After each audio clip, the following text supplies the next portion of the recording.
आज 2 मार्च 2026 का दिन है। होली का दिन है। निषाद कॉलोनी की होली है। निषाद कॉलोनी में रहता हूँ। चौराहे पर ये हमने होली रख रखी है। होली में कितनी प्रज्वलित हो रही है, देखो कितनी अग्नि जल रही है।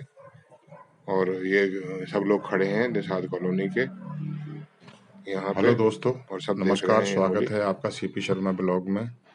आज होली का दिन है, 2 तारीख को आज होली है, 2 मार्च की। और मैं ये आज होली का दहन हो रहा है।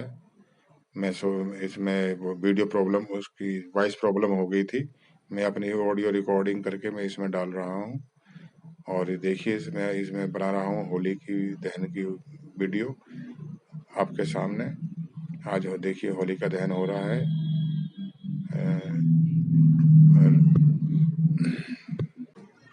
होली का दहन क्यों होता है? ये पुरानी गाथाओं के अनुसार बुराई पर अच्छाई की जीत होती है।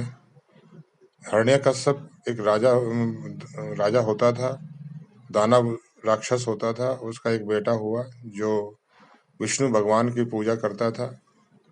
हिरण्यकश्यप को अपने विष्णु भगवान से नफरत थी, क्योंकि उन्होंने उसके भाई हिरण्याशिक को मारा था। उसी की वजह से वो उनका दुश्मन बन गया था। वो उनको मारना चाहते थे, उसकी कोई पूजा नहीं करने देते थे अपने राज्य में। यही चीज उसको बुरी लगी कि उसका बेटा ही विष्णु भगवान का पुजारी है, विष्णु भगवान की पूजा करता है। यही उसकी गाथा है।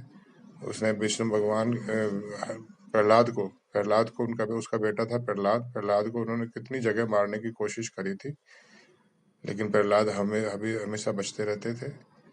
बाद में उन्होंने अपनी बहन होलिका को गोद में बिठा के और लकड़ी की चिता पे रख दिया था, जिससे वो होली का दहन शुरू हुआ। इसमें इसमें जो है गेहूं की बाल नए गेहूं की बाल भून के लाते हैं। वहाँ कुछ और चीजें, चने भूनते हैं, पूजा करते हैं होली की। तो लेकिन प्रहलाद को कुछ नहीं हुआ, वो ठीक ठाक उसमें से बच के आ गए। और जिससे वजह से इसका होलिका दहन का नाम पड़ा। यही उसकी गाथा है, जिसे हमको आता है वही हमने बताया।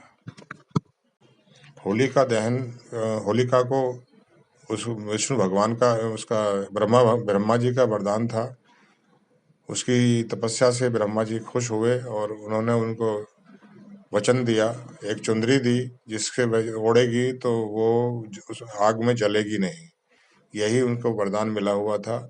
इसी का फायदा उठाते हुए हिरण्यकश्यप ने उसको चिता में बिठाया और उस चुंदरी को उड़ाया, जिसकी वजह से वो सोच रहा था कि ये जलेगी नहीं, प्रहलाद जल के खत्म हो जाएंगे।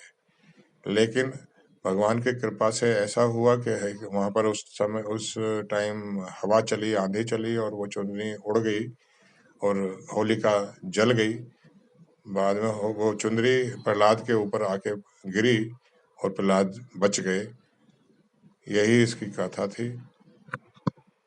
इसी तरीके से पता चलता है कि बुराई पे अच्छाई की जीत हमेशा होती है।